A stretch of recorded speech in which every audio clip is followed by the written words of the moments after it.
Minha história se desenrola em uma igreja em Tijuana, onde passei parte da infância, bem antes do que se conta, lá nos anos 80. Recordo-me vividamente daquele campo entre a igreja e o convento, onde tínhamos permissão para jogar futebol. Também lembro como as freiras, sempre tão gentis, nos ofereciam água quando pedíamos. Elas eram realmente boas conosco. Em um dia específico, permaneci jogando sozinho por um tempo, pois não queria voltar para casa devido aos problemas que havia lá.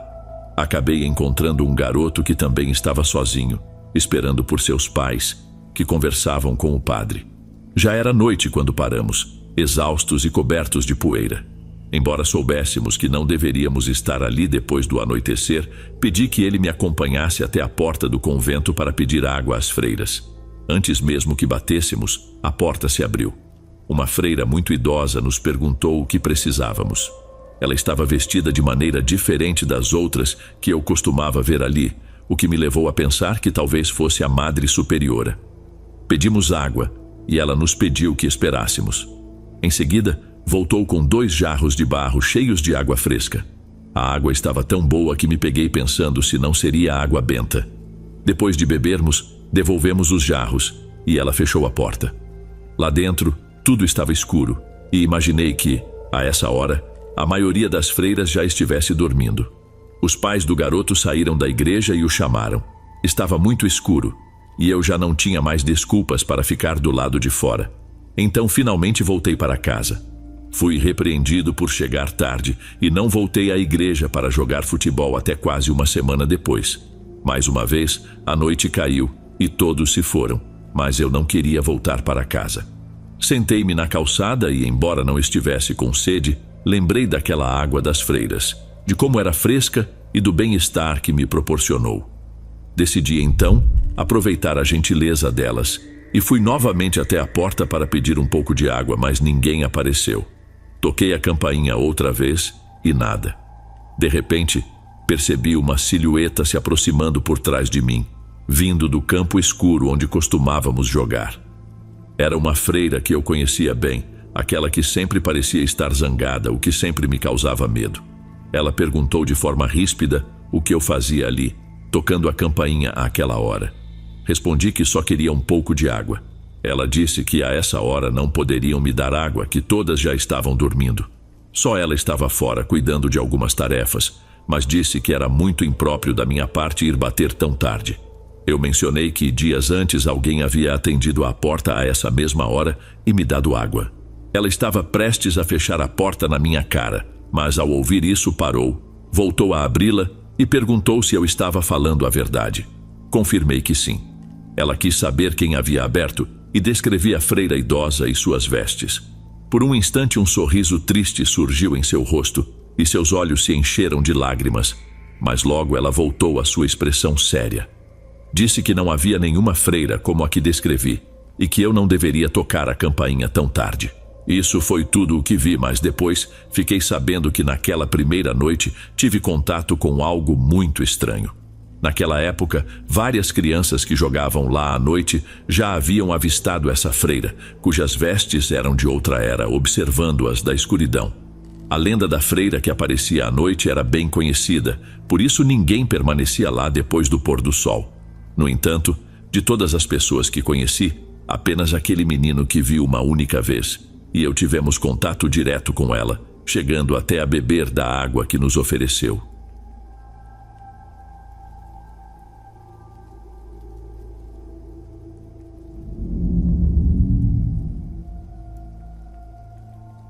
Esta é a minha história, ou melhor, a história do meu avô. No final de 2020, meu avô faleceu devido à Covid. Foi um período difícil para todos, mas, assim como viveu sua vida de acordo com seus próprios termos, ele também escolheu como partir. Em vez de ir para um hospital onde as pessoas entravam sem nunca mais sair, em uma época em que nem os corpos retornavam às famílias, ele avisou aos filhos que iria para o povoado, para sua casa. Aquela mesma casa que, apesar de estar abandonada por tanto tempo, o esperava. Foi lá que ele faleceu, e foi lá que o enterramos. Enquanto estávamos no povoado, naquela casa, uma das histórias que meu avô sempre contava voltou à minha memória. Durante sua vida, ele teve apenas 2 encontros com o paranormal. Mas como ele mesmo dizia, aqueles 2 encontros foram suficientes. A história remonta à sua infância, ocorrendo a poucos passos da casa onde ele morou mais tarde, aquela que eu conheci. Sua infância foi vivida em uma casa de adobe, da qual hoje restam apenas vestígios no solo. Se o povoado é pequeno agora, naquela época era apenas um punhado de casas espalhadas por uma vasta planície cercada por montanhas. Quando não havia trabalho na terra, o pai dele ia para a cidade, onde trabalhava na construção. Foi durante uma dessas temporadas em que sua mãe ficou sozinha cuidando dele, que tinha 7 anos, do irmão mais velho, de 9, e do irmão mais novo que mal tinha 1 ano que essa história aconteceu. O bebê se chamava Anastásio. Desde que nasceu, ele era frágil e doente. Aos 7 meses, nasceu em um parto que quase levou ele e sua mãe para a tumba. Meu avô lembrava que demorou para que ele e a irmã pudessem conhecê-lo, pois ficaram 1 mês no hospital da cidade. Sempre doente, o pobre Anastásio. Meu avô dizia que naquela vez em que seu pai foi trabalhar na cidade, sabendo que ficaria semanas sem voltar, abraçou Anastásio e disse que o amava muito, que fosse forte. Ele sabia que o menino estava mal e que cada vez que saía, havia a possibilidade de não vê-lo novamente. Uma tarde, meu avô brincava com seu cachorro perto de casa, quando notou que sua irmã, que estava no pátio, de repente correu para dentro, como se alguém a tivesse chamado. Em seguida, ela espiou pela porta e pediu para ele entrar também, mas não disse por quê, nem o chamou com grosserias como sempre fazia. Aquele menino pequeno que já entendia esses sinais, caminhou triste, obedecendo, sabendo que algo terrível havia acontecido. Ele podia sentir, não no coração, como dizem, mas na barriga, com uma dor que veio de repente. Quando se aproximou, os olhinhos chorosos de sua irmã disseram tudo. Anastásio havia morrido às 13h30 da tarde, não havia mais o que fazer.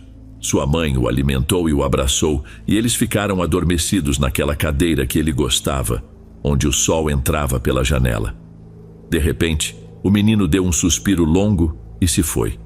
Ele adormeceu, e sua mãe tentou acordá-lo, mas já não conseguiu. Não havia hospital naquele povoado, nem no próximo, nem no próximo, nem no próximo. Teria que ir até a cidade para avisar o pai do menino, e de passagem, as autoridades. Mas quando as crianças entraram para ver o irmão, sua mãe já o havia trocado. Estava bem vestidinho, com a roupinha que haviam comprado para o batizado. Meu avô estava muito triste. A dor de barriga não o deixava. Sua mãe disse que caminharia até o próximo povoado, onde em 1 hora sairia um ônibus para a cidade. Se ela se apressasse, poderia alcançá-lo. Meu avô pensou na falta que fazia a burrinha. Ele a amava muito, pois os levava para lá e para cá, mas tiveram que vendê-la quando Anastásio nasceu. A mãe lhes pediu que cuidassem muito bem do irmão, do corpo, que não saíssem de casa de jeito nenhum e que não contassem a ninguém. Ela não queria que as pessoas viessem só por curiosidade. Pediu que cuidassem muito bem dele até que ela voltasse com o pai. Eles cobriram o corpo de Anastásio com uma mantinha, e meu avô e sua irmã sentaram-se na entrada da casa, observando a mãe seguir pelo caminho, naquela terra seca e branca, que queimava mesmo sem sol forte. A primeira hora de espera foi dolorosamente lenta. Sem saber o que fazer, davam voltas pela casa. A mantinha sobre a cama parecia atrair seus olhares, mas eles evitavam olhar, pois cada vez que o faziam, a dor na barriga do meu avô se intensificava. A visão do irmão, que nunca mais choraria pela casa, puxando o rabo do cachorro, que sempre mostrava os dentes, mas nunca o mordia, sendo um cachorro bondoso, era insuportável. Meu avô se afundava em lembranças, o que por um momento aliviava a tristeza. Sua irmã, por outro lado, começou a limpar a casa, alegando que queria que tudo estivesse limpo para a volta do pai. Mas, na verdade, parecia uma maneira de evitar pensar e adiar a tristeza para quando não houvesse mais o que fazer. Ao anoitecer, os dois ouviram algo. O choro de um bebê que parecia vir de longe. Espreitaram o caminho, mas não viram nada. As casas mais próximas estavam tão distantes que só a primeira era visível. Já estava escuro, e apenas um leve brilho amarelo saía daquela janela. Pensaram que talvez o vento tivesse trazido o som de longe. mas não havia bebês pequenos no povoado, pelo menos que eles soubessem. O cachorro caminhou até lá, curioso, como se seguisse o choro, um comportamento que ele tinha aprendido desde que Anastásio nasceu, para buscar comida em outros lugares, já que não havia muito em casa. Nenhum dos dois irmãos ousou dizer em voz alta que o choro soava como o de Anastásio. Eles o ouviram várias vezes e começaram a conversar para distrair os ouvidos, aquecendo a sopa que ninguém havia comido no almoço quando o menino morreu. A irmã do meu avô se acomodou na cadeira de frente para a janela, observando a entrada da casa. Já eram quase 10 horas, mas talvez ela esperasse que a mãe, o pai ou o cachorro já estivessem voltando. O coração dos dois disparou quando alguém bateu forte na porta de repente, assustando sua irmã, pois de onde ela estava, deveria ter visto qualquer pessoa que se aproximasse. Além disso, naquele povoado, as pessoas não batiam na porta, gritavam da rua. Os dois se aproximaram da porta e perguntaram quem estava ali. "Vim ver o menino", disse uma voz do lado de fora, soando distante. "Para quê? Quem te mandou?", perguntou meu avô. "Vim ver o menino", repetiu a voz, no mesmo tom. A irmã do meu avô foi até a janela tentando enxergar lá fora, mas a única coisa que viu foi um hábito, como o de uma freira, sem conseguir ver o rosto. "É uma freirinha", disse ao meu avô, colocando as mãos sobre a tranca da porta. Mas meu avô a deteve, questionando por que uma freira estaria ali. Sua irmã sugeriu que talvez sua mãe a tivesse encontrado no caminho e a enviado para ajudá-los ou para batizar Anastásio. "Não, espere, não abra", disse meu avô. Sua irmã hesitou e voltou a perguntar: "Quem te mandou? Você encontrou minha mãe?" "Vim ver o menino", repetiu a voz. Ambos sabiam que havia algo estranho, e a irmã do avô teve que decidir. Ela pediu ao avô que fosse ao quarto com o corpo e disse à freira através da porta para voltar mais tarde, pois não poderiam abrir sem saber quem a havia enviado. Vou voltar, repetiu a voz. De repente eles deixaram de sentir sua presença lá fora, como se a sensação de angústia que ela trazia tivesse sumido. Meu avô espiou pela janela, mas não havia mais ninguém lá fora, nem no caminho, em nenhum dos lados. Onde estaria aquele cachorro quando mais precisavam dele? Ele era bondoso, mas vadio. Eles abriram a porta lentamente e meu avô chamou o cachorro. Onde quer que ele estivesse, ele sempre parecia ouvi-lo e voltava. Os dois deram a volta na casinha, verificando o cercado, onde restavam apenas uma cabra e uma galinha com 3 pintinhos. Quando Anastásio nasceu, eles tiveram que comer os animais restantes, aqueles que não puderam vender, e só esses ficaram. Voltaram para dentro e acenderam velas para o menino. Embora costumassem andar pelo escuro como se nada estivesse acontecendo, naquela noite não queriam fazer isso. O velho relógio na parede marcou 11 horas. A batida na porta ecoou novamente, desta vez com uma violência que sacudiu a tranca, quase a derrubando. "Vim ver o menino", repetiu a voz, agora com irritação. Eles espiaram pela janela, e lá estava novamente a freira, na escuridão, sem mostrar o rosto. "Vá embora. Por que você está batendo assim em nossa casa? Quem você pensa que é?", gritou a irmã do meu avô. "Vim ver o menino", disse a voz, enquanto parecia sacudir a porta, como se estivesse prestes a arrancá-la. A única coisa que tinham para se defender na casinha era um facão sem fio e a faca sem cabo que sua mãe usava. Eles agarraram essas armas com força nas pequenas mãos. Vou voltar, disse a voz. Os dois correram para espiar novamente, mas com cuidado, temendo serem vistos. A freira estava parada na entrada, olhando para os 2 lados do caminho, antes de se virar novamente para a casa. Eles se abaixaram rapidamente antes que fossem vistos, mas ainda não conseguiram ver o rosto dela. "E se for uma freira de verdade? E se estamos irritando-a? Não vamos para o inferno por não obedecê-la?", questionou meu avô, agora em dúvida. Mas sua irmã o tranquilizou, dizendo que aguentassem firme, pois com certeza sua mãe já estava quase chegando. Havia algo muito estranho naquela mulher que se aproximava. Sua irmã lembrou-se de uma história que uma amiga havia contado sobre a Lorona ter passado pelo povoado. Embora eles não tivessem ouvido nada naquela noite, sentiram que algo estava errado. Dizem que quem não pode ver fantasmas, ainda assim pode senti-los. Meu avô, mesmo em sua velhice, manteve essa crença. Sempre que eu mencionava minha ansiedade, ele recomendava queimar palo santo em casa, acreditando que fantasmas estavam por perto. As crianças estavam aterrorizadas com a ideia de que a freira pudesse voltar a qualquer momento antes que seus pais chegassem. Meu avô correu até o cercado em busca de um machado. Sua irmã o esperou na porta, e em seguida eles a trancaram novamente, colocando um móvel na frente para reforçar. Quando perceberam, mais 1 hora já havia se passado. O relógio marcava meia-noite. De repente, algo se aproximou da casa, e os golpes na porta foram tão violentos que a sacudiram, fazendo a tranca pular e o móvel tremer.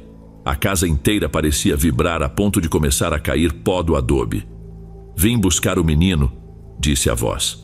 Sem outra opção, as 2 crianças começaram a rezar. Rezar era tudo que sabiam fazer. Então rezaram todas as orações que conheciam enquanto viam a porta se mover e se sacudir. A impressão era de que a mulher estava prestes a arrancar a porta como se fosse uma pétala de flor. Eles se cobriram sobre o corpo de Anastásio, decididos a proteger o irmão a qualquer custo. Ninguém o levaria, ninguém o tocaria. Vou voltar, repetiu a voz, mas parecia que ela estava se afastando, e os 2 puderam sentir isso. Meu avô cobriu o rosto com as mãos, sem coragem de olhar. Sua irmã se aproximou da janela e gritou, um grito tão horrível que parecia que sua alma estava saindo do corpo. Quando ele tirou as mãos dos olhos, mesmo estando longe da janela, viu o que a fez gritar daquele jeito. A freira estava flutuando no caminho, cerca de 1 metro acima do chão, com a cabeça caída para o lado, dobrada abaixo do pescoço. Ele fechou os olhos novamente, cobrindo-os e começando a chorar. Sua irmã se aproximou e disse que a freira já tinha ido embora. "Escute-me bem, você precisa ser corajoso, irmãozinho. Vou correr até os vizinhos. Acho que ela já foi para o outro lado.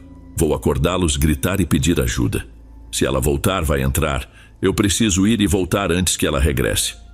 Meu avô sabia que o que sua irmã dizia não era o mais sensato. Alguém precisava sair, correr e trazer ajuda, mas não podia ser ela. Ela mal conseguia caminhar, quanto mais correr e escapar se a freira a seguisse. Ele sabia que tinha que ser ele a ir, mas ela não o deixaria. Ela calçou os chinelos e disse para ele se preparar caso tivesse que correr também. Juntos, empurraram o móvel que trancava a porta. Meu avô disse que abriria, que ela se preparasse, que ele contaria até 3 para que ela corresse. Mas assim que abriu a porta, ele saiu correndo como uma alma penada, batendo a porta atrás de si enquanto gritava para sua irmã: "Fecha, fecha, fecha!" Ele ouviu a irmã responder com um xingamento, mas estava determinado a trazer ajuda. Ele saiu correndo pelo caminho. Fazia muito frio, o ar gelado queimava seu nariz e arranhava seu rosto, mas lá estava ela, a freira.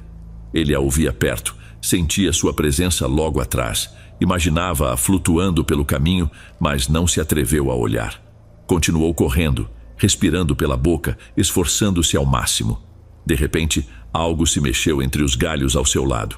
Ele mal conseguiu virar a cabeça e viu uma mancha negra correndo paralela a ele entre os arbustos. Então, de repente, os galhos desapareceram e aquilo entrou no caminho, correu em sua direção e mordeu sua mão. Quase o derrubou. Era seu cachorro, seu bendito cachorro, que sabe-se lá onde estava, mas agora corria ao lado dele e ele não estava mais sozinho. O cachorro parava de repente, latindo para trás para alguma coisa. Depois choramingava assustado e voltava a correr ao lado do avô. Finalmente, chegaram à casa dos vizinhos. Ele gritou e bateu na porta, e os latidos do cachorro ajudaram a acordá-los. Ele disse que não poderiam ignorar o choro que se ouvia naquela noite. Os vizinhos acordaram alarmados e o fizeram entrar. O avô contou que algo estava em sua casa, que Anastásio havia morrido à tarde, que ele e sua irmã estavam sozinhos e que alguma coisa tinha vindo buscar o corpo, que queria levá-lo. "É isso que está lá fora?" perguntou o homem. Meu avô confirmou. O vizinho e seu filho mais velho, um rapaz de uns 14 anos, se prepararam para sair, pegando uma espingarda. Meu avô quis ir com eles, mas não o deixaram. A senhora ficou cuidando dele e o colocou na cama, tentando fazê-lo dormir. Ele ouviu seu cachorro latir ao longe. Os vizinhos conheciam bem o cachorro e o levaram com eles. Toda ajuda era necessária em uma noite endemoniada como aquela. Deram-lhe um chá que o fez dormir profundamente. Ele foi acordado ao amanhecer pela senhora e pelo filho, que falavam à porta. Disseram que estavam esperando por ele em casa. Vestiram-no com uma jaqueta grande demais e caminharam até lá. O sol ainda não havia nascido, mas já começava a clarear. Em casa estavam o vizinho, sua irmã, sua mãe e seu pai. Ele correu para abraçar o pai, que também parecia ter chorado a noite toda. Meu avô olhou ao redor da casa sem dizer nada. O corpo de Anastásio estava intacto. Sua irmã estava sentada no chão, com o rosto entre os joelhos, exausta. O cachorro, ao lado dela, respirava ofegante com a língua de fora.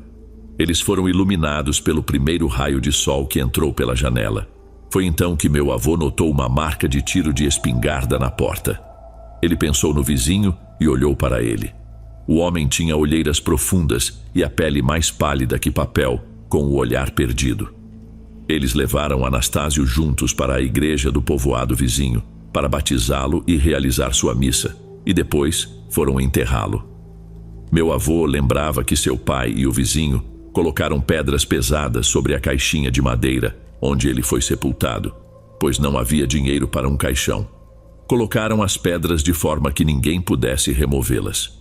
Ele recordava que depois disso iam toda semana visitar a tumba para garantir que estava intacta. Sua irmã nunca lhe contou o que aconteceu naquela noite. Ele não sabia se a fizeram jurar silêncio ou se ela queria protegê-lo. A pobre menina morreu 4 anos depois. Sempre que contava essa história, meu avô ficava visivelmente triste. A saudade de Anastásio e de sua irmã o dominava. Alguns na família acreditam que foi por isso que ele voltou ao povoado quando soube que estava com Covid e que talvez não sobreviveria, que ele foi para verificar uma última vez a tumba. Obrigado por continuarem aqui, amigos. Espero que estejam gostando deste vídeo e, se for o caso, já sabem, por favor, deixem um comentário, uma opinião ou até mesmo uma simples curtida.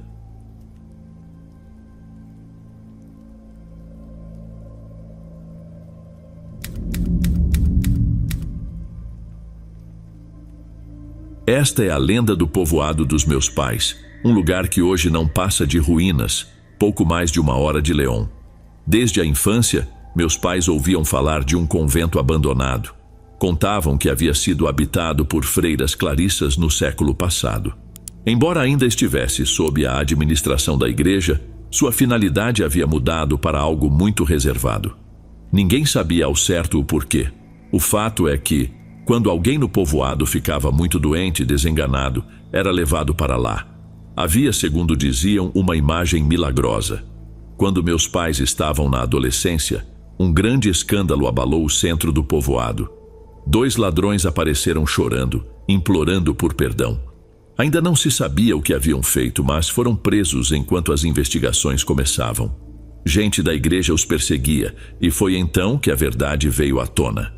Não apenas o que eles haviam feito, mas também o segredo que aquele convento guardava, algo que poucos tinham permissão para ver. Era o corpo mumificado de uma freira, inexplicavelmente conservado em perfeitas condições. As outras freiras haviam deixado o local há muito tempo, mas ela permaneceu, sendo considerada milagrosa, e o Vaticano estaria investigando sua beatificação. A freira segurava algo entre as mãos, sobre o peito. Uma cruz de ouro cravejada de pedras preciosas, presente de seus pais quando fez seus votos. Diziam que ela vinha de uma família nobre e extremamente rica. Entre as poucas pessoas que a haviam visto, especialmente os familiares dos doentes, a notícia sobre as joias que ela guardava começou a se espalhar, cada vez mais exagerada. O rumor finalmente chegou aos ouvidos de 2 ladrões de um povoado vizinho que não tinham grande fama. Eles começaram a vigiar o local, observando os movimentos. Naquela época, em um povoado como aquele, a segurança não era uma grande preocupação. Eles entraram no convento uma noite e procuraram por toda parte até encontrar a Santa Freira. Abriram o grande caixão de vidro onde ela repousava e arrancaram a joia, uma única peça. Não era tão grandiosa como os contos que tinham ouvido, mas ainda assim era um saque valioso. Porém, foram vistos ao sair e perseguidos até conseguirem escapar do povoado. Em vez de voltarem para o seu, onde sabiam que poderiam estar sendo aguardados, decidiram se esconder no monte, esperar e passar a noite lá. Depois pensariam em como retornariam e para onde iriam. Não acenderam fogueira para não dar pistas de seu paradeiro. Dormiram em uma pequena caverna que conheciam bem, de poucos metros, com uma entrada estreita, mas suficiente para se esconderem dos perseguidores e do frio. No meio da noite, algo os acordou. Ao abrirem os olhos, viram uma figura parada na entrada da caverna, a silhueta de uma freira. Congelados de horror, assistiram àquela figura baixar os braços, segurando uma enorme pedra, impossível de ser carregada por um humano comum. E com um golpe seco ela a deixou cair, fechando a entrada da caverna, sua única saída. Desesperados, os dois começaram a gritar, implorando por perdão. Gritaram até suas vozes falharem, arranharam a rocha até destruírem unhas e dedos, mas a pedra permaneceu imóvel. Sem espaço suficiente para se impulsionarem e movê-la, aceitaram seu destino, a morte, o inferno. Foi então que de repente alguém moveu a pedra. Estavam cobertos de sangue e terror quando foram salvos por 2 comerciantes que evitaram o caminho, alertados pelas notícias sobre os ladrões. Com a ajuda de uma corda e do cavalo, conseguiram remover a pedra. Os ladrões, sem agradecer, correram de volta ao povoado para devolver a cruz. Mas suas ações tiveram um preço irreparável, pois o corpo da freira desapareceu, e com ele, as histórias sobre seus milagres. Meus pais diziam que a história logo foi abafada, pois o povoado sentia vergonha, especialmente por trancar alguém vivo em uma caverna, mesmo sendo ladrões, não ser exatamente o comportamento esperado de uma santa. Entre as crianças, a lenda dizia que se saísse de casa muito tarde, a freira apareceria para impedir seu retorno. Mas, como tudo o mais, isso pode ter se transformado em mito. Então, cuidado na volta para casa hoje. Se voltarem tarde, a freira pode aparecer ainda buscando vingança.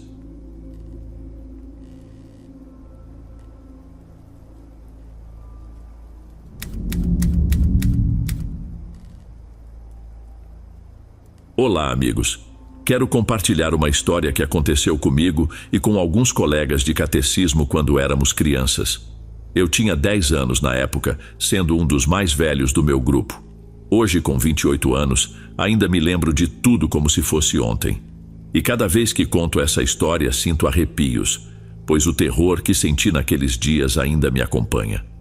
Reviver aqueles momentos me dá a sensação de estar passando por tudo novamente, com o mesmo medo e pesadelos. Mas enfim, esta é a minha história. Minha mãe me levava ao catecismo todos os sábados em uma pequena igreja que ficava na nossa colônia. Era perto de casa, e às vezes eu ia caminhando com amigos que também eram meus vizinhos. A igreja ficava em uma área onde a colônia terminava, e atrás dela havia apenas mato. Atrás da igreja havia um pequeno edifício, que antes era um convento, mas na época já estava desativado. Nós éramos proibidos de entrar lá, e o local estava sempre trancado. As aulas eram ao ar livre, em frente à igreja, o que nos agradava, pois como crianças, não gostávamos de nos sentir presos. As aulas eram ministradas por freiras. No meu primeiro dia fui com um amigo que morava ao lado da minha casa, e antes das aulas começarem, sempre cantávamos dentro da igreja e fazíamos algumas orações. Tudo parecia normal, mas de repente, algo me deixou inquieto. Atrás do altar onde o padre ficava para celebrar a missa, havia uma porta, e lá eu vi uma freira que me observava de uma maneira muito fria.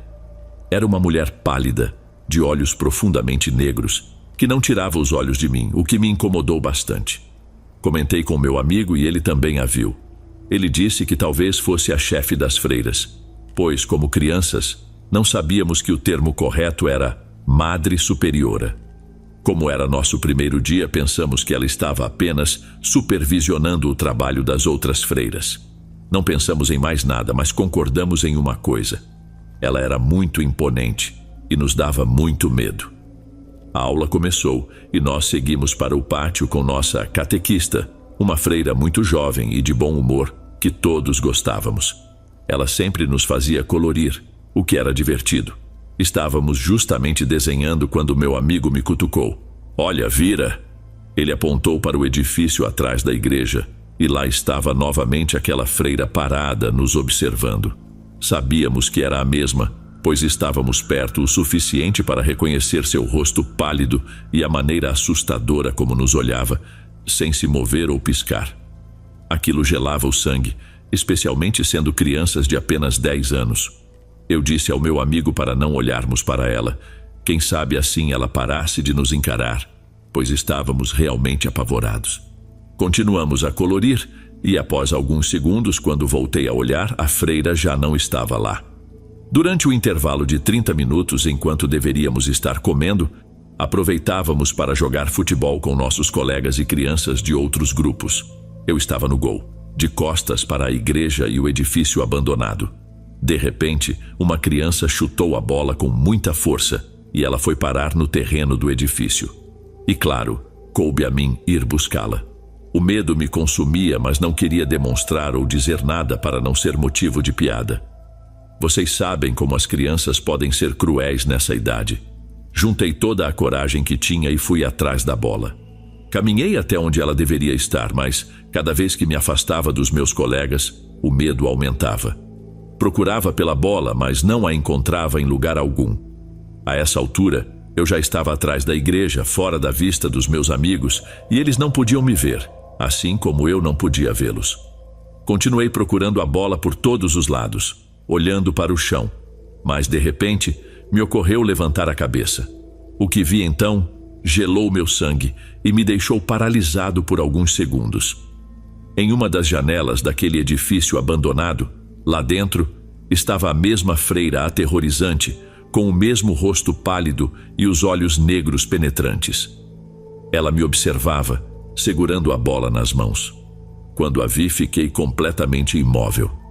Meu pequeno coração batia tão rápido que eu mal conseguia pensar. Não queria me mover, temendo que, se eu corresse, ela viesse atrás de mim. Finalmente ouvi a voz do meu amigo gritando meu nome. Eu me virei e o vi caminhando em minha direção, perguntando onde estava a bola e por que eu havia demorado tanto. Ele disse que estavam me esperando e que o intervalo já estava acabando. Mas eu não respondi nada. Voltei a olhar para a janela e a freira já não estava lá. Não quis contar nada ao meu amigo sobre o que tinha visto. Apenas disse que não conseguia encontrar a bola, que a estava procurando por todos os lados, e por isso demorei. Ele me ajudou a procurar, mas nunca conseguimos encontrá-la, embora eu soubesse que jamais a encontraríamos. Quando voltamos e contamos aos outros colegas o que havia acontecido com a bola, o dono dela, um menino, ficou bravo com quem a havia chutado para longe. Ele disse que precisávamos ajudá-lo a encontrar a bola, pois sua mãe acabara de comprá-la, e ela o repreenderia se ele voltasse para casa sem ela. Nesse momento, o sino tocou, sinalizando o fim do intervalo, e todos tivemos que voltar para as aulas. Combinamos que, quando as aulas terminassem, ajudaríamos a procurar a bola. E foi o que fizemos. No fim da aula, todos fomos procurar a bola. Mas nesse momento, a senhora que fazia a limpeza da igreja nos viu e perguntou o que estávamos fazendo naquele terreno do edifício, dizendo que não podíamos estar lá. Contamos a ela o que havia acontecido e ela respondeu: "Ah, crianças, acho que vocês não vão encontrar essa bola. Melhor irem para casa e não voltarem aqui. Sabem que é proibido." Nenhum de nós pensou em perguntar por que ela disse que nunca encontraríamos a bola, mas saímos de lá. No dia seguinte, fui à missa com minha mãe naquela mesma igreja. Durante a missa, todas as freiras, cerca de 7, estavam sentadas em alguns bancos ao lado do altar, onde o padre estava. Mas, novamente, naquela mesma porta atrás do altar, estava aquela freira aterrorizante, me observando como se soubesse que eu era o único que podia perceber sua presença. Ela não tirava os olhos de mim. Eu disse à minha mãe o que estava acontecendo, mas, quando ela olhou, já não havia ninguém lá, e só consegui ser repreendido por falar durante a missa. Após a missa, sempre havia barracas de comida organizadas pela igreja para arrecadar fundos, e ali eu me encontrava com meus colegas para conversar enquanto nossas mães compravam comida. Foi então que um menino mais velho nos perguntou se já havíamos visto uma freira que sempre nos observava do edifício nos fundos. Muitos responderam que sim, que tinham muito medo dela e que não sabiam quem era. Fiquei surpreso, e meu amigo também, pois pensávamos que éramos os únicos que a havíamos visto, mas parecia que não. Esse mesmo menino nos sugeriu ir à igreja à tarde para procurar a bola e ver o que havia dentro do edifício, e todos concordamos. Parecia uma aventura. No final, apenas eu, meu amigo, o dono da bola e o menino mais velho que havia proposto a ideia fomos. Os outros eram muito pequenos e não foram autorizados a sair. Era por volta das 6 da tarde, e minha mãe havia me dado permissão até às 8 da noite, a hora em que eu sempre tinha que estar em casa. A igreja estava fechada e já não havia ninguém por lá. O dia estava nublado e parecia que ia chover, o que só aumentava a atmosfera assustadora e inquietante, ainda mais para nós, que éramos apenas 4 crianças. Caminhamos até o edifício e o menino mais velho sugeriu que nos separássemos em duplas. Eles procurariam a bola atrás do edifício e nós na frente. Embora eu estivesse morrendo de medo, não quis demonstrar. Então, junto com meu amigo, comecei a caminhar por todo o terreno. De repente, ouvimos os outros 2 gritando e corremos até lá para ver o que estava acontecendo. Eles tinham visto uma freira os observando da esquina do edifício. Um dos meninos disse que ela sorriu, mas seus dentes eram afiados e sujos. Foi assim que ele os descreveu. Estava tão assustado que disse que preferia ir para casa sem a bola, que já não se importava com isso. E ele foi embora na hora. Nós também estávamos prestes a ir, pois não fazia sentido continuar lá se o dono da bola já havia desistido. Mas o menino mais velho nos desafiou a ficar e tentar entrar no edifício para ver aquela mulher. Eu, claro, não queria. O medo era paralisante e sentia que meu amigo também estava aterrorizado. Mas não podíamos correr o risco de que esse menino contasse para todos os nossos colegas que havíamos tido medo. Então, ficamos. As portas do edifício estavam trancadas e as janelas tinham grades. Tentamos forçar as portas, mas não conseguimos entrar. Já estava escurecendo. O ambiente ficava cada vez mais aterrorizante e a tensão só aumentava. Estava desconfortável estar ali quando, de repente, ouvimos passos pisando em folhas secas ao lado do edifício, onde havia uma grande árvore. Todos ficamos em silêncio tentando ouvir. De repente, não eram apenas passos. Também ouvimos um lamento, um som arrepiante de uma mulher. Se vocês se perguntam se corremos para longe dali, a resposta é não. Éramos tão ingênuos que nos aproximamos lentamente para ver quem era. Foi então que vi a imagem que me traumatizou por anos e que me fez implorar à minha mãe que não me levasse mais àquela igreja. Na grande árvore estava aquela mulher, enforcada, com uma corda ao redor do pescoço, mas sorrindo para nós. No chão estava a bola que tanto procurávamos. O menino mais velho saiu correndo imediatamente, chorando. Meu amigo e eu ficamos paralisados, até que senti ele me puxar, dizendo para correr e não parar. E fugimos de lá. Quando cheguei em casa, mal percebi como havia chegado. Estava atordoado, ainda processando o que havíamos visto. Meu amigo entrou direto em casa sem se despedir, e eu fiz o mesmo. Minha mãe só me disse para tomar banho e descer para jantar, mas naquela noite não quis comer nada. Apenas chorei para minha mãe, implorando para que não me levasse mais ao catecismo. Mas claro, ela não entendia o porquê. Achava que as crianças tinham feito alguma coisa, mas eu insistia que não, que havia uma freira ali que me aterrorizava e que, por favor, me levasse a outra igreja. Mas minha mãe nunca aceitou. No sábado seguinte, minha mãe me levou de volta à igreja. Lá estava meu amigo, que eu não havia visto durante toda a semana, pois ele já não saía de casa. O outro menino não apareceu naquele dia, e o dono da bola, que era mais novo que nós, foi acompanhado pelo irmão mais velho, que ficou no carro, vigiando-o. Pelo que entendi, os pais dele não queriam mais que ele tivesse contato conosco após o que aconteceu. No intervalo, meu amigo e eu decidimos entrar na igreja e lanchar em um dos bancos. Já não queríamos brincar lá fora. Enquanto conversávamos sobre o que havíamos visto no domingo anterior, não percebemos que o zelador estava por perto e ouviu nossa conversa. Ele se aproximou de nós, primeiro nos repreendendo por termos ido àquele lugar naquele horário, e nos disse para nunca mais fazer isso, pois aquela freira que vimos não estava mais entre os vivos. Ele nos disse de maneira sutil que ela havia falecido anos antes no convento e que, segundo ele, não tinha boas intenções, pois nunca gostou de crianças. O zelador nos fez prometer que nunca voltaríamos lá quando o local estivesse vazio, especialmente à noite. Prometemos sem hesitação, pois também não queríamos voltar. Pelo que entendi, os pais dele não queriam mais que ele tivesse contato conosco após o que aconteceu. No intervalo, meu amigo e eu decidimos entrar na igreja e lanchar em um dos bancos. Já não queríamos brincar lá fora. Enquanto conversávamos sobre o que havíamos visto no domingo anterior, não percebemos que o zelador estava por perto e ouviu nossa conversa.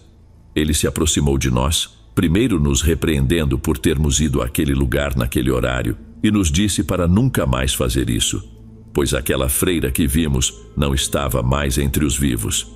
Ele nos disse de maneira sutil que ela havia falecido anos antes no convento e que, segundo ele, não tinha boas intenções, pois nunca gostou de crianças.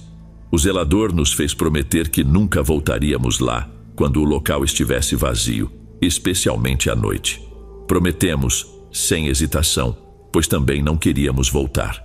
Com o tempo fizemos a primeira comunhão e eu nunca mais voltei a essa igreja, pois nos mudamos para uma casa maior. Anos depois, na universidade, reencontrei meu amigo de infância, aquele com quem vivi esse momento de terror.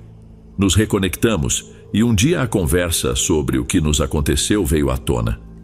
Ele me contou que continuava tendo pesadelos com aquela freira, pensando que era o único que ainda se lembrava. Para minha surpresa, ele me disse que, já mais velho, sua irmã mais nova também frequentou aquele catecismo e que ela e suas amigas viam uma freira que lhes dava muito medo, sempre observando do edifício nos fundos. Ele mencionou que sua irmã contou que um dia a igreja estava arrecadando donativos para pessoas afetadas por um furacão, e os itens estavam sendo armazenados em um dos quartos daquele edifício. O grupo da irmã do meu amigo era responsável por levar tudo o que as pessoas doavam até o edifício, pois eles eram os mais velhos. Ela contou que, em uma ocasião, ela e outras meninas foram deixar algumas sacolas, e ao entrarem naquele lugar, ouviram alguém falar com elas de dentro de outro quarto, que estava trancado. "Venham, abram a porta, venham!" Assustadas, elas largaram as sacolas e saíram correndo, pois sabiam que aquele quarto estava trancado e pelas janelas dava para ver que não havia ninguém ali dentro. Sua irmã sempre acreditou que era aquela freira que lhes falava e que ela tinha más intenções. O grupo da irmã do meu amigo era responsável por levar tudo o que as pessoas doavam até o edifício, pois eles eram os mais velhos. Ela contou que, em uma ocasião, ela e outras meninas foram deixar algumas sacolas, e ao entrarem naquele lugar, ouviram alguém falar com elas de dentro de outro quarto que estava trancado. "Venham, abram a porta, venham!"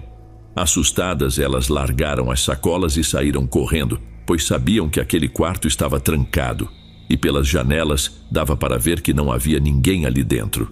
Sua irmã sempre acreditou que era aquela freira que lhes falava e que ela tinha más intenções.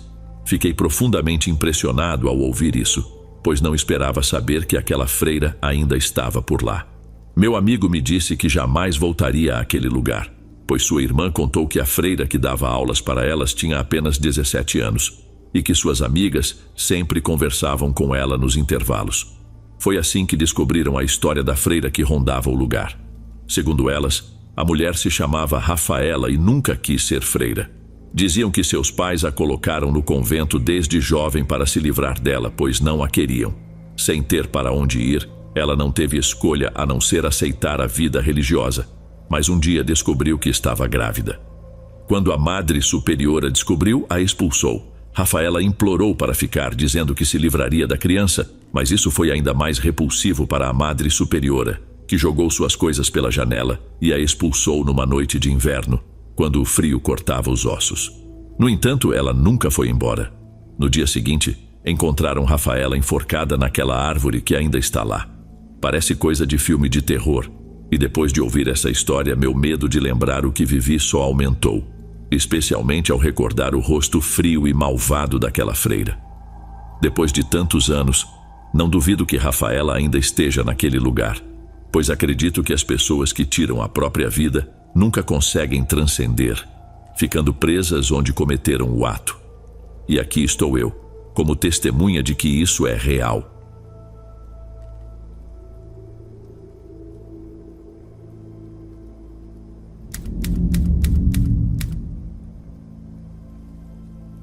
Meu nome é Dolores e agora tenho 59 anos, mas a história que vou contar aconteceu quando eu estava na escola preparatória.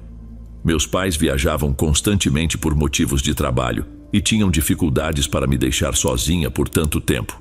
Então, pensaram que seria uma boa ideia me mandar para um internato católico na cidade de Campeche por alguns meses.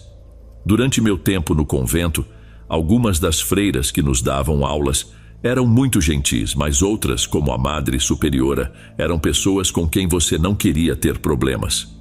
Todas nós tínhamos medo dela, pois era extremamente rigorosa e aplicava castigos severos se não cumpríssemos as regras.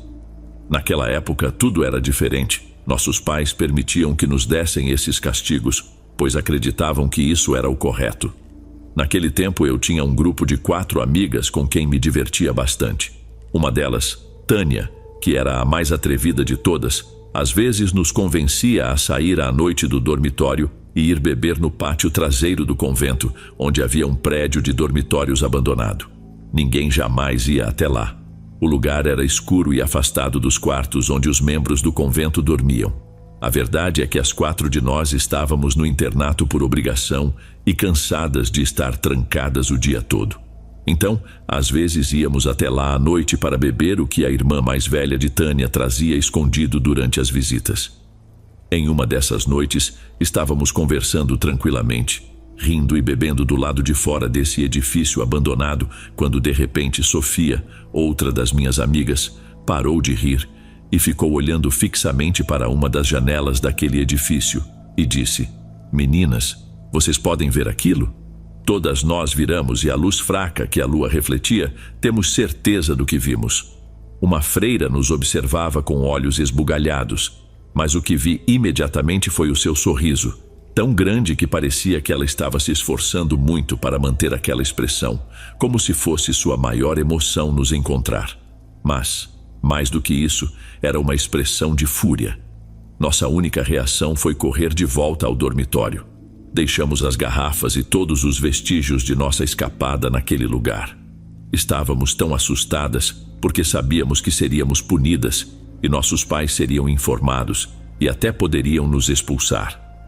Estávamos tentando encontrar uma desculpa para o dia seguinte, quando nos chamassem à direção, mas não sabíamos quem era a freira que nos havia visto, já que o rosto que vimos não se parecia com o de nenhuma freira do convento.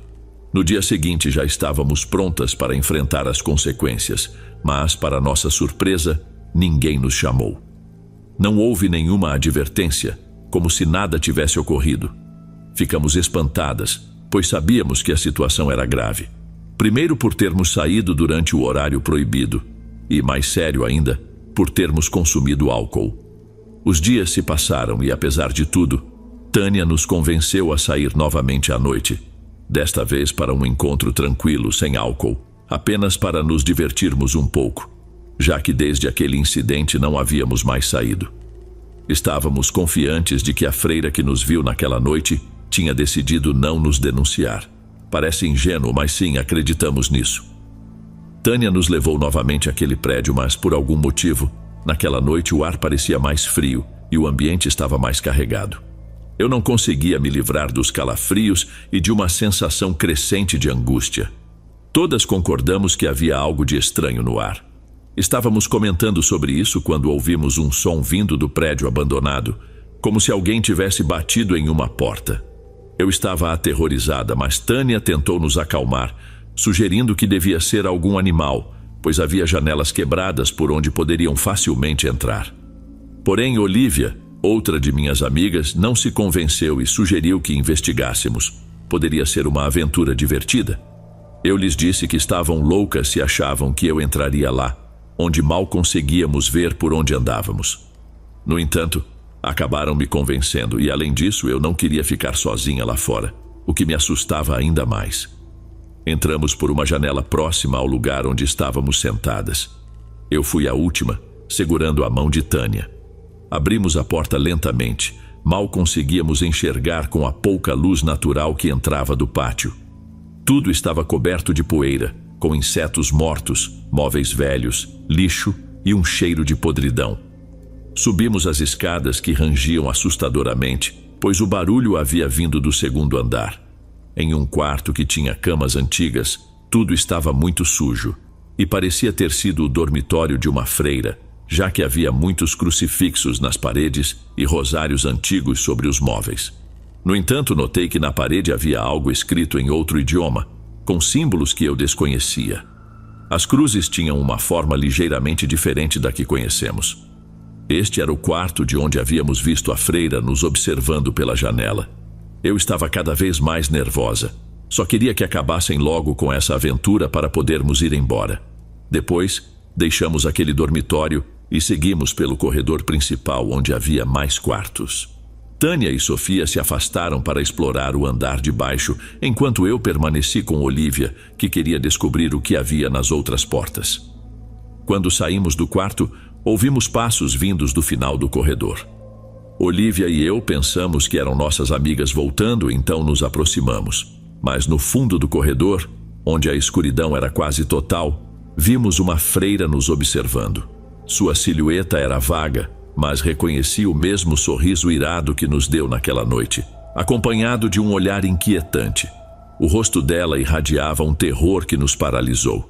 Ficamos imóveis, sem saber quem ela era e como era possível que emanasse uma energia tão densa e negativa. Ela simplesmente nos encarava imóvel, sorrindo de maneira perturbadora. Foi a expressão mais assustadora que já vi. Não sei de onde tirei coragem, mas consegui reagir. Agarrei o braço de Olivia e corremos dali. Descemos as escadas apressadamente, gritando para as nossas duas amigas que estavam no andar de baixo. Elas não sabiam o que estava acontecendo, mas o terror em nossos rostos era evidente e logo entenderam que algo estava terrivelmente errado.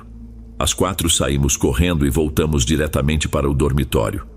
No caminho, encontramos uma freira muito querida por nós que, surpresa, nos perguntou o que fazíamos fora a essa hora. Antes que pudesse pensar em nos castigar, acho que ela percebeu o medo em nossas expressões.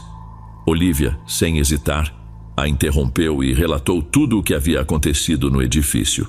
A freira, com o rosto tomado pela surpresa e temor, perguntou: "Vocês entraram lá?" Quando confirmamos e narramos o que vimos, o rosto dela foi ficando cada vez mais pálido. Ela não disse nada, apenas nos conduziu de volta ao nosso dormitório em silêncio.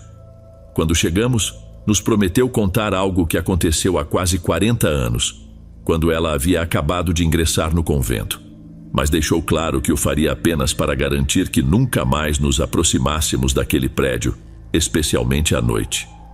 Ela começou: "Quando entrei no convento, havia uma freira chamada Carmen que já estava aqui há muito tempo. Ela era bastante reservada e quando falava com alguém, era apenas o essencial. Nunca se misturava com as outras e nas refeições, raramente a víamos. Passava a maior parte do tempo escrevendo em algum lugar onde ninguém a encontrava. Uma noite, naquele edifício que antes era o dormitório de todas as irmãs, incluindo eu, ouvimos ruídos de animais, como se houvesse vacas e porcos lá dentro. Todas suspeitávamos do que poderia estar acontecendo. Quando nos aproximamos para bater na porta e perguntar se estava tudo bem e o que eram aqueles barulhos, o silêncio tomou conta. Tentamos abrir a porta, mas estava trancada. De repente, começamos a ouvir risadas diabólicas e uma língua estranha, algo que nunca tínhamos escutado antes. As risadas se tornavam cada vez mais intensas. Todas nós agarramos nossos rosários e começamos a rezar enquanto a Madre Superiora buscava a chave daquele quarto. As risadas se tornavam cada vez mais horríveis e quando finalmente conseguiram abrir a porta, a irmã Carmen estava enforcada dentro do armário. Já não podíamos fazer mais nada por ela. estava morta. O que mais nos apavorou foi o pentagrama desenhado com sangue no chão, cercado por velas, e no centro, um livro de ocultismo aberto. A irmã Carmen realizava rituais satânicos em seu quarto todas as noites, e aparentemente naquela noite, algo saiu do controle. Depois do enterro da irmã Carmen, o quarto foi abandonado. Ninguém ousava ocupá-lo, pois todas as noites ouvíamos barulhos vindos de lá, desde passos até risadas sinistras. As outras irmãs começaram a deixar o prédio, transferindo os dormitórios para o antigo armazém. Quando percebi, só restávamos eu e outra irmã dormindo lá, acreditando que, com nossa fé, não havia nada a temer. Até que uma noite, quando desci para buscar um copo d'água, via-me olhando com olhos grandes e negros e um sorriso diabólico e malicioso que até hoje continuo vendo quando fecho os olhos. Reconheci imediatamente que era a irmã Carmen, mas sabia que aquilo não era ela, que não era humano. Corri para o quarto da outra irmã e juntas fomos avisar a Madre Superiora, que nos disse que também já a tinha visto e sabia que algo muito ruim habitava naquele prédio. Poucos dias depois, ela ordenou que o local fosse lacrado, e desde então ele permanece abandonado. As irmãs que conhecem a história não se atrevem a pisar, nem mesmo no pátio traseiro, pois muitas que trabalham aqui também viram algo espreitando pela janela, com o mesmo olhar sombrio e sorriso sinistro. Por isso, é essencial que nunca voltem lá, pois algo muito perigoso pode acontecer com vocês. Não é apenas uma freira morta, é algo muito além disso. Minhas amigas e eu ficamos aterrorizadas com tudo o que havia acontecido naquele convento. Tanto que, no dia seguinte, os pais de Olivia e os meus já estavam nos esperando do lado de fora, depois de ouvir nosso desespero quando os chamamos naquela mesma noite. Tânia e Sofia ainda ficaram lá por mais alguns meses. Hoje em dia, aquele internato foi demolido, e agora acho que se tornaram escritórios do governo. Mas até hoje, nunca consegui esquecer aquela presença de olhos grandes e escuros que habitava o internato. Ainda hoje à noite, sinto como se ela estivesse me olhando fixamente do canto do meu quarto, sorrindo.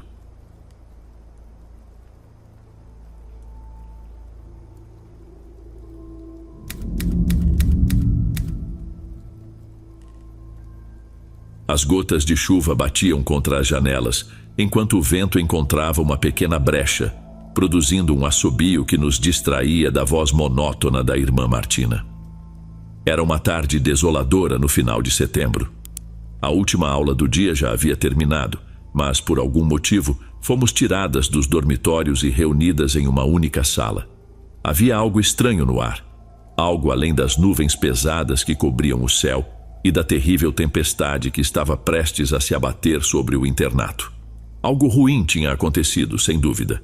Isso era evidente na expressão das freiras que conduziam as outras alunas até uma sala onde não havia cadeiras suficientes para todas se sentarem. À medida que esperávamos, a chuva se intensificou. Tínhamos que compartilhar os bancos com meninas de outras turmas, nos apertando como podíamos, pois, apesar da falta de espaço, grupos de 10 alunas continuavam a chegar. No corredor do lado de fora, as outras freiras se reuniam conversando em voz baixa. Algumas choravam, enquanto outras murmuravam orações. Eu tinha 14 anos, e a única coisa que passava pela minha mente era que, provavelmente, estávamos nos preparando para enfrentar a tempestade. Da última vez que choveu tão forte, vários vidros se quebraram e ficamos sem energia elétrica durante toda a noite. Ao longe, as campainhas começaram a soar. Após aquele primeiro toque, todas nós ficamos em silêncio. O único som que restou foi o de um relâmpago que fez as janelas tremerem. Não sabíamos o que aquele som vindo das torres significava, mas eu nutria entre minhas colegas a ideia de que a tempestade destruiria o colégio. Pouco depois, a irmã Cecília entrou na sala. Por costume e respeito, todas nos levantamos e a cumprimentamos em uníssono. Boa tarde, irmã Cecília. Enquanto a irmã Cecília caminhava até a mesa, a irmã Martina foi a única que permaneceu sentada, perdida em pensamentos enquanto olhava para o pátio, agora escondido pelas rajadas de vento e pela forte chuva que caía. Martina lançou um olhar severo pela sala, claramente irritada, mas nenhuma de nós sabia o motivo. Ela começou a gritar, a nos repreender, enumerando castigos. A irmã Cecília passou por trás dela, que parecia alheia à sua presença, e sentou-se em uma cadeira de madeira. Segurava um rosário entre os dedos, que acariciava nervosamente. As campanas continuavam a soar ao longe. Martina seguia com suas repreensões, sem que soubéssemos exatamente o porquê, até que outras freiras entraram na sala, caminhando devagar com os olhos fixos no chão, carregando uma profunda tristeza. Nos disseram que algumas horas antes, a irmã Cecília havia falecido. Nos entreolhamos confusas, sem saber como reagir. A irmã Cecília, morta, mas acabávamos de vê-la sentada em uma cadeira, a única que não estava de pé. De repente, um relâmpago terrível estourou perto do colégio, provavelmente destruindo um transformador ou arrancando cabos, pois logo após, todas as luzes se apagaram, na sala, no corredor, em todo o colégio. A escuridão tomou conta de tudo. O ambiente se encheu de confusão e medo. Enquanto alguém tentava restaurar a luz, as freiras nos pediram para rezar com elas pelo descanso da irmã Cecília. Algumas meninas começaram a chorar. Não conseguia ver seus rostos, mas era evidente que choravam de medo. Trouxeram algumas lanternas para iluminar um pouco a sala. Uma delas foi colocada sobre a mesa, lançando uma fraca luz no canto onde antes estava a cadeira de madeira, agora vazia. Todas vimos a irmã Cecília entrar na sala, e de repente, ela não estava mais lá. Nunca pudemos conversar sobre o assunto com as outras freiras. A única que sabia o que havíamos visto, Cecília entrando na sala antes de nos dizerem que ela havia morrido, era a irmã Martina. No entanto, ela sempre se recusou a admitir o que vimos e nos castigou por 2 semanas por isso.